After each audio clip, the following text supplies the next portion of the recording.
Kodi munayamba mwafunsidwapo ndi munthu kuti kodi munabatizidwa? Kapena mwina ndikufunseniso ndiyonji.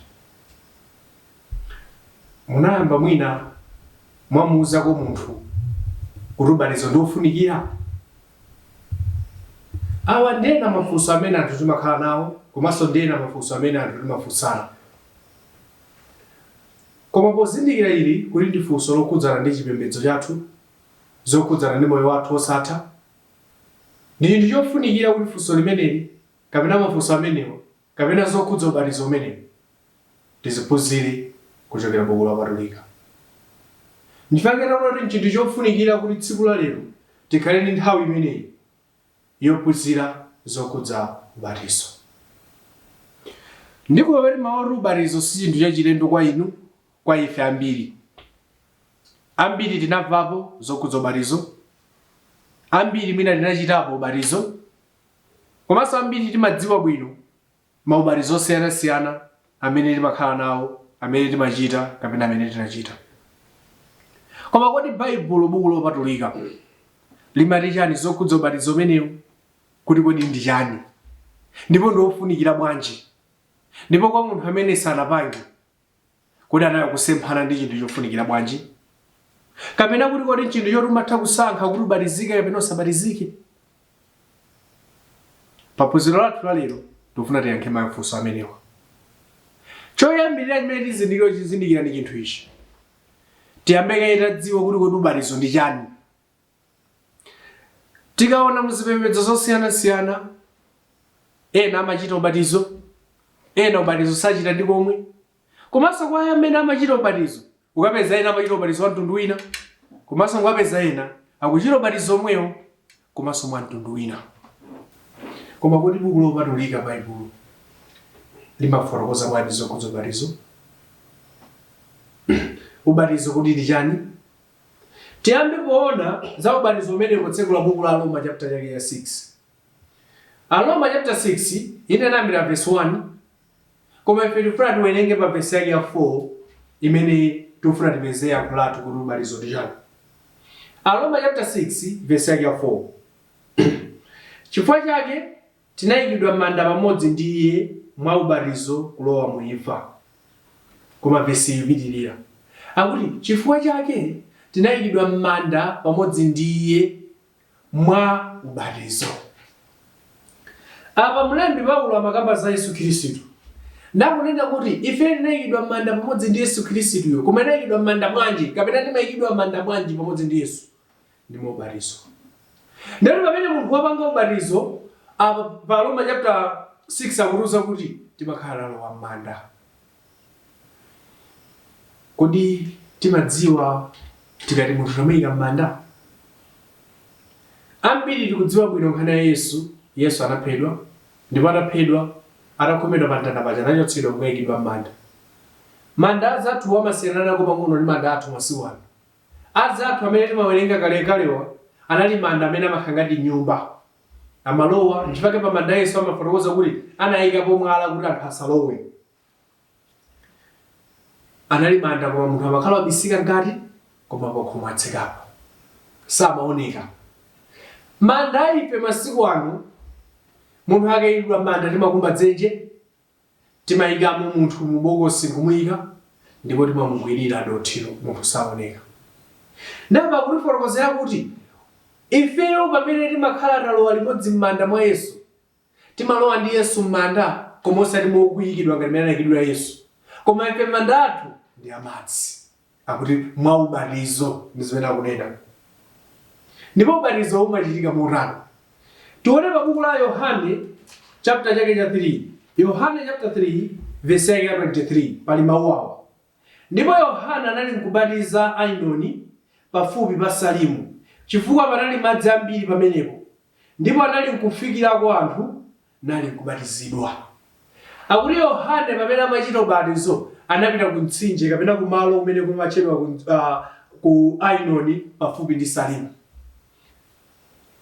Kuna kuti chimene chinapititsa Yohane kumene kunjani.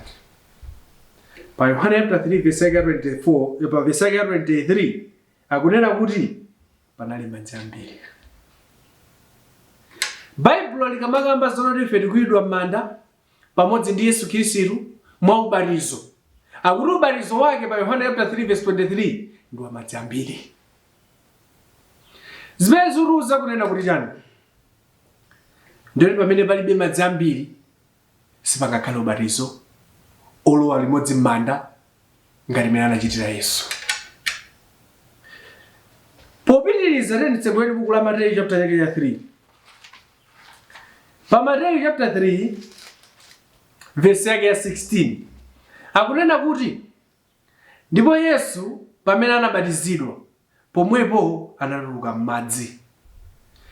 Ndipo Yesu pamene anabatizika akuti pomwepo anatuluka m'madzi. Ndende ufunse ndifunso ili. Kodi Yesu amatuluka m'madzi asanalowe? Todziwa ndithu bwino munthu sungatuluke osanalowe. Ndopatseni chabwino chitsanzo ichi. Mutamuona munthu akutuluka m'nyumba. Ndi mufunso la. Kodi unalowa m'nyumbamo? Ndi munthu chanene kuti ayi. Tikozokhulupirira kuti sanalowe. Ngati akutuluka zotanthauza analowa. Pa Mateyu pa chapter 3:16 akuti Yesu anatuluka m'madzi. Tikumbukire chinthu ichi chimene chofunika kwambiri. Yesu akutuluka m'madzi mu ubatizo wake mu mtsinje wa Yorodani. Chifukwa chani pa Yohana 3:23 akuti kunali madzi ambiri. Ndawuli ndikamakamba za ubatizo umene Baibulo likutiphunzitsa kuti ndi ubatizo umene munthu amalowa m'manda koma manda ake ndi amadzi. Ambiri tinapitako kumanda kukayika m'bale wathu timaona. Kuti tati m'bale wathu amuyika m'manda ndi mkono watulukira panja. Tikoza kuti tamuyika bwino? Sindikukhulupirira kuti tingatero. Ubatizo umene Baibulo likunena kuti ndi wamadzi ambiri ndi manda amadzi amene timalowa. Pofananiza manda amene Yesu analowa ndipo akuti ndi amadzi ambiri. Ndani Baibulo likamakamba za ubatizo tukamba za ubatizo umene umafuna madzi ambiri. Tionesa pa buku la Machitidwe chapter yake cha 8 verse yake ya 38 ndi 39. Machitidwe chapter 8 pa verse ya 38. Ndipo anamuwuza kuti ayimitse galeta ndipo anatsikira onse awiri ku madzi, Filipo ndi mdindoyo, ndipo anabatizika iye. Panali mdindo wa ku Ethiopia amawerenga buku lopatulika koma samapetsa. Ndipo anabwera Filipo anamufotokoza kuti zimene werenga zotanthauza izi. Mdindo ujatapo anandichindetsa njiro libatizike simadzi awali apo. Ndakuti anthu awiri Filipo komanso mdindo uja anatsikira ku madzi. Pa verse yake ya 39 ndipo pamene anakwera kutuluka m'madzi anatsikira ku madzi ndi akutuluka pamene anakwera kutuluka ku madzi. Mukumbukira Yesu anatuluka madzi. Mukumbukira Yohana chapter 3:23 akuti amatuluka madzi ambiri, amabatiza umene unali madzi ambiri. Mukuona pa chapter 8 verse 39 anatsikira ku madzi ndipo anatuluka madzi. Chimene amakachita anthu onsewa ndi chani? Ndi ubatizo. Baibulo likamakamba za ubatizo likukamba za ubatizo umene pali madzi ambiri. Ndekuti kumene timapemphera nkuthenga kuti mina ndabatizika koma funso nkubati kuti munabatizika ngati Yesu pa madzi ambiri kulowa thupi lonse madzi. Nanga bwanji umene Yohana amanena pa Yohana 3:23. Nanga bwanji umene ndindo anauchita pa Machitidwe 8:39. Buku la Machitidwe muli zitsanzo zambiri za anthu amene anachita ubatizo wa madzi. Kodi ubatizo wanu mumachita wa madzi ambiri? Pamene taonera pa Yesu atipatsa chitsanzo kuti anabatizika m'madzi ambiri. Inu ubatizo wanu kuti chitsanzo machitengera kuti? Ngati tili okhulupirira Yesu, ngati tili okhulupirira buku ili, pa ubatizo tichite ubatizo umene Yesu ananena wa madzi ambiri. Ngati palibe madzi ambiri sipangachitika ubatizo. Tikuona zathu anapita ku mtsinje ukachita ubatizo. Chifukwa chake chani amafuna madzi ambiri. Tangoganizani kuti dzina kuti tikufuna tibatize koma tili ndi madzi a mu 2 liters basi. tili ndi madzi amu 2 liters. Kodi ubatizo umenewu ukuzofanana ndi umene Yesu anachita? Ngati sukufanana, kodi ifeyo tutsatira ubatizo wake uti? Ngati ubatizo wathu supezeka m'buku lopatulika ili, kodi ubatizo wathu tinautenga kuti? Taona kuti ubatizo ndi kulowa m'manda, koma manda amadzi, ndipo madziwo akhala ambiri. Yesu anatipatsa chitsanzo, Yohana kutifotokozera, komanso azathu anachita ubatizo umenewu. Koma tsopano funso kumati, kodi nanga ubatizo umenewu ngofunikira bwanji? Ntchito yake ndi chani? Nthawi zina anthu timapanga zinthu zimene mwina zinthu zina sitizidziwa bwino. Mwina kuteka anthu sitimabatizika chifukwa sitidziwa kufunikira kwa ubatizo umenewu. Koma Baibulo lilifotokozera kufunika kwa ubatizo. Chifukwa chake nchani inu muyenera kubatizika mu ubatizo umenewu? Chifukwa choyamba chimene Baibulo imatipatsa chili apa. Titsekula buku la Marko chapter chake cha 16 verse yake ya 16. Pa Marko 16 verse 16 akunena kuti amene akhulupirira nabatizidwa adzapulumutsidwa, koma amene sakhulupirira adzalangidwa. Amene akhulupirira nabatizidwa akuti adzapulumutsidwa, koma amene sakhulupirira adzalangidwa.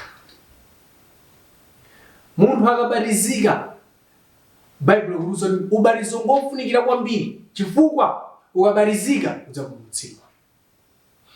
Tuone apa ndondomeko imene mawu a Mulungu akunena. Akunena kuti amene akhulupirira nabatizika adzapulumutsidwa. Chipulumutso chili pamapeto. Pali kukhulupirira, kubatizidwa, kenako kupulumutsidwa. Munthu sangapeze chipulumutso ngati wakhulupirira nkupeza chipulumutso. Sizingatheke. Munthu akhoza kupeza chipulumutso ngati wakhulupirira, wabatizidwa, ndipo akabatizidwa adzapulumutsidwa. Ndondomeko yake ndi choncho basi. Ngati inuyo munthu anakuwuzani kuti mwapulumutsidwa musanabatizidwe, ndi chifukwa chosamvetsetsa mawu a Mulungu zimene akunena. Anena kuti amene sakhulupirira, amene sangapulumutsidwe. Chipulumutso chili chonchi basi. Munthu amene sabatizidwa, amene chipulumutso alibe. Ndisene mawu a Mulungu akunena zimene akutiphunzitsa mawu a Mulungu. Kodi inu munabatizika? Baibulo lanena bwino, ngati inuyo simukhulupirira ndipo simubatizidwa, mubatizo wa madzi ambiri umene taona uja umene Yesu anachita, chipulumutso palibe. Ndikufunseni, kodi muona kuti inuyo ndinopulumutsidwa? Kodi inuyo munachita ubatizo umene unenedwa apawo? Ngati simunatero, chipulumutso palibe. Chifukwa chachiwiri chimene chili chofunikira kuti inu mubatizidwe ndichi. Ubatizo ndi lamulo. Tikatsekula buku la Machitidwe chapter 10, timapezamo kuti ubatizo ndi lamulo. Pali zinthu zina zimene munthu umasankha kuti uchite kapena usachite. Ukhoza kusankha kuti ndilima chaka chino kapena sindilima. Ukhoza kusankha kuti ndipita sukulu kapena sindipita. Ukhoza kusankha zimene zovala zimene ungavala kuti lero ndivale ichi kapena ndisavale ichi, kapena chovala ichi sichindisangalatsa. Koma ubatizo si chinthu chosankha, ndi lamulo. Titsekula pa buku la Machitidwe chapter 10 verse yake ya 47 ndi verse yake ya 48. Pa verse 47 akunena kuti, pa verse 47, kodi pali munthu akhoza kuletsa madzi kuti asabatizidwe awa amene alandira Mzimu Woyera ngati ifenso? Akufunsa kuti pali munthu amene angaletse. Pa verse yake ya 49, verse ya 48 amene. Ndipo analamulira iwo abatizidwe m'dzina la Khristu. Analamulira kuti abatizidwe m'dzina la Yesu Khristu. Ubatizo ndi lamulo. Akuti anthu awa analamulidwa kuti abatizidwe. Ngati munthu ufuna kupeza chipulumutso, wena utsatira lamulo limene malamulira. Lamulo likuti chani? Ubatizike. Ubatizo ndi lamulo.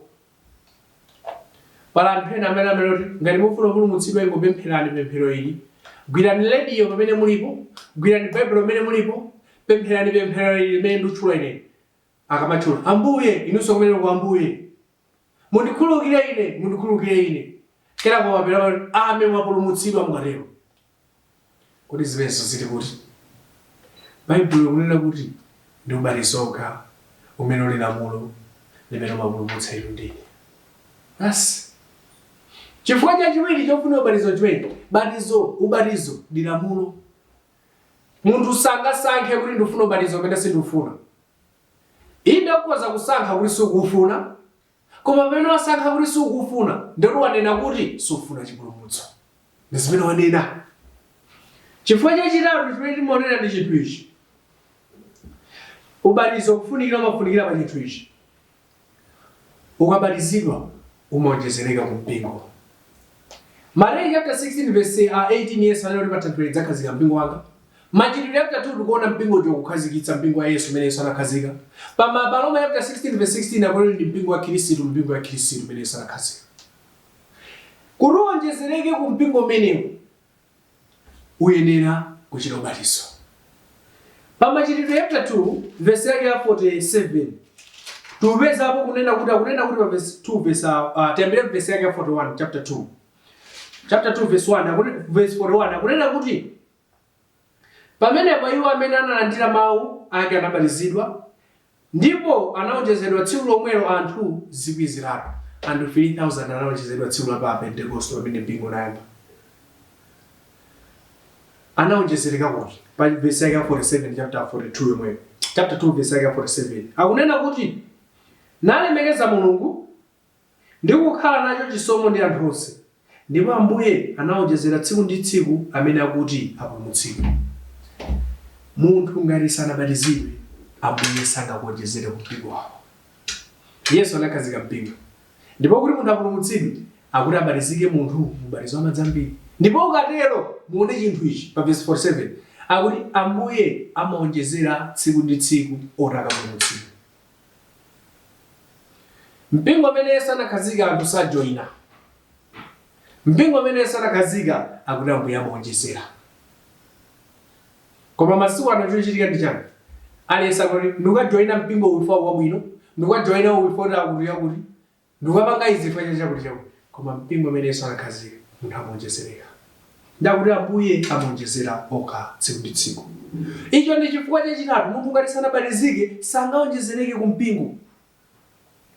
Tikawerenga buku la Machitidwe chapter ya 16 verse ya 34 16 verse 34 akunena kuti ndipo anakwera nawo kunka ku nyumba kwake nawakhazikira chakudya nasangalala kwambiri pamodzi ndi mabanja ake atakhulupirira Mulungu. Machitidwe chapter 16 tupeza banja lina la anthu limene amva mawu a Mulungu akhulupirira. Ndipo atabatizika kunena kuti anasangalala. Ubatizo umabweretsa chisangalalo. Chisangalalo chifukwa chani? Umayitodza kuti ine ndafa lero ndaonjezereka ku mpingo ndipo ndikapeza moyo osatha. Koma munthu amene sanabatizike moyenerera ukhoza kusangalala kuti wabatizika koma chisangalalo chako ndichowapadziko pompano. Koma ubatizo olondola, ubatizo wa madzi ambiri umene Baibulo limaphunzitsa umabweretsa chisangalalo choona. Chifukwa umayitodziwa kuti ine pano moyo osatha kundiyembekezera. Pa Machitidwe chapter 8 verse ya 39 8 verse 39 akunena kuti ndipo pamene anakwera kutuluka madzi mzimu wa Ambuye unamukwatula Filipo ndipo ndindo sanamuonenso pakuti anapita njira yake wokondwera. Ndindo utarabatizika Filipo wapita ndindo akuti njira yonse anapita wokondwera. Akondwera chifukwa cha wapeza chipulumutso. Wabatizika ubatizo wa madzi ambiri. Ubatizo wa madzi ambiri umabweretsa chikondweretso. Umadziwa kuti moyo wanga wakhazikika mwa Ambuye. Moyo wanga uli pa njira yabwino kuti ndikapeze chipulumutso ngati ndikhale wokhulupirika. Ndiye ndikuona kuti chifukwa cha number 4 ndi chimene ubatizo umabweretsa ndi chipulumutso, chisangalalo. Ndipo cha number 5 tikupezamo kuti pa Machitidwe chapter 2 verse 38 akunena kuti pa verse 38 koma Petro anati kwa iwo, lapani batizidwani Yesu wa inu dzina la Yesu Khristu kuloza ku chikhulupiriro cha machimo anu ndipo mudzalandira mphatso ya Mzimu Woyera. Lapani Petro anati lapani batizidwani Yesu wayenda dzina Yesu Khristu kuloza kuti chikhululukiro cha machimo anu. Munthu ngati sanabatizike mu ubatizo wambiri, tchimo lanu silingakhululukidwe. Tchimo langa silingakhululukidwe. Koma patikuona kuti ubatizo umachita chimenechi. Ubatizo wa madzi ambiri, machimo athu amakhululukidwa. Ngati simunabatizike mu ubatizo wa madzi ambiri, tchimo silingakhululukidwe. Ndi zimene tikuona. Ndiye kuti ubatizo umatithandizira ife kuti tikhululukidwe machimo. Ndiponso cha namba 6 timene tikuchiona pa ubatizo ndi chinthu ichi. Galatiya chapter chake cha 3 verse yake ya 27. Agalatiya 3 verse 27 akunena kuti pakuti nonse amene munabatizidwa kwa Khristu munavala Khristu. Aliyense amene anabatizika mwa Khristu anavala Khristu. Aliyense amene anabatizika ubatizo wa madzi ambiri imene Yesu anatipatsa kuvala Khristu. Munthu ngati abatizika ubatizo osagwirizana ndi umene Yesu anabatizika, wavala ubatizo umenewo koma sunavala Khristu. Dziko lapansi anthu ambiri tikuona ngati tinavala Khristu pamene tinachita ubatizo. Koma kuti ubatizo wake ndi umene Yesu akunena. Ngati sinabatizike izi zinthu 6 izi sitingazipeze. Sizingatheke. Koma pamene tabatizika zinthu 6 izi sitingazipeze. Koma munthu nkumati kuti ndingodzuka basi ndikabatizike. Chofunikira ndichi pa Roma chapter 10 verse 17. Roma chapter 10 verse 17, Paulo pamene amalemba buku limene kwa Khristu la kwa Roma analemba mawu awo. Chomwecho chikhulupiriro chidza ndi mbiri idza mwa mawu a Khristu. Chikhulupiriro chidza ndi mbiri. Pamene inu mwamva mawu a ubatizo, pamene mwamva chinthu chofunikira. Mukhulupirire kuti Bible imapulitsa ubatizo umenewo. Ndi zimene akunena. Pa Marko chapter 16 verse 16 mukumbukira zimene ananena zijazo. Tikakhulupirira nabatizika tidzapulumutsidwa. Choyambirira ndi kumva mawu, kenako ukhulupirire. Ukakhulupirira pa Luka chapter 13 verse 3 komanso Machitidwe chapter 3 verse 3 akunena kuti chani? Tilape. Lapani. Tembenuka mtima. Ukatembenuka mtima. Roma chapter 10 verse 9 akunena kuti pa verse 9 ndiyo funa kuti tiwerenge verse imeneyi. Kuti ngati udzavomera mkamwa mwako Yesu ndi Ambuye ndi kukhulupirira mu mtima mwako kuti Mulungu anaukitsa kwa akufa udzapulumuka. Uvomere ndi pakamwa pako kuti Yesu ndi Ambuye, ukhulupirire mu mtima mwako kuti Yesu anaukitsa kwa akufa. Apanso pali chinthu chofunikira ichi kwambiri. Akuti uvomere ndi pakamwa pako kuti Yesu ndi Ambuye. Pala anthu ambiri tsiku lina ndingacheza ndi zanga wina tikakamba zomwezi. Nafunsa kuti unabatizika? Anani yakorea nabatizika kwathu anandiuza kuti nabatizika ndi wang'ono. Dada anauza yeye. Okay. Anakhorisana kuuza ndani sunakadziwa. Sindakadziwa. Koma vesi yakunena kuti munthu apulumutsike avomere ndi pakamwa pake. Osati munthu wina avomerere. Koma chimene chitika ndi chani masiku ano? Pala anthu ambiri amene anauzidwa kuti anabatizika, koma pamene ankabatizika munthu wina anavomerera. Kodi Bible limapulitsa zimenezo? Bible likuveka bwino. Mawu a Mulungu akuveka bwino. Tivomere ndi pakamwa pathu. Osati munthu alivomerere ndi pakamwa pake. Zimenezo zoti zoti mwana silingambatize pasangavomere, komanso mwana sangakhulupirire ndi mtima mwake kuti Yesu anaukitsidwa kwa akufa. Sakuzidziwa, sizimukhudza zimenezo. Koma munthu akakula pamene amazindikira sinuchita bwino, mtima wake amakhulupirira kuti Yesu anaukitsidwa kwa akufa. Koma mwana sizingatheke. Ndiye chifukwa pa ubatizo munthu amene anavomekeza ndi pakamwa pake. 1 Petro chapter 3 verse 21 akunena kuti chimenenso chifaniziro chake chikupulumutsani tsopano ndicho ubatizo. Akuti ubatizo ndiyo matipulumutsi tsopano. Munthu ngati sanabatizike mu ubatizo wa madzi ambiri, ubatizo umene Bible ukuphunzitsa, kodi chipulumutso ali nacho? Taona kuti sizingatheke. Palibepo chipulumutso. Chifukwa chipulumutso chili mu ubatizo wa madzi ambiri. Tiganizireni moyo wathu. Tiganizire moyo wathu. Kuti moyo wathu tikuyima potani. Kodi titamwalira lero tinachita ubatizo umenewo? Ngati sitinachita, Bible inanena sitingapulumutsidwe. Koma ngati ufuna kupulumutsidwa, ndi tsiku labwino kuti tichite ubatizo umenewo. Tikachita ubatizo umenewo, moyo satha kutidikirira. koma ngati sinachita ubatizo umenewo tisayembekezereze moyo osatha. Nzene mawu a Mulungu akunena iye amene akhulupirira nabatizika adzapulumutsidwa, amene sakhulupirira ndipo sabatizidwa chipulumutso alibe. Koma tizindikire chinthu ichi, ubatizo wake ndi wa mtundu wanji? Wa madzi ambiri.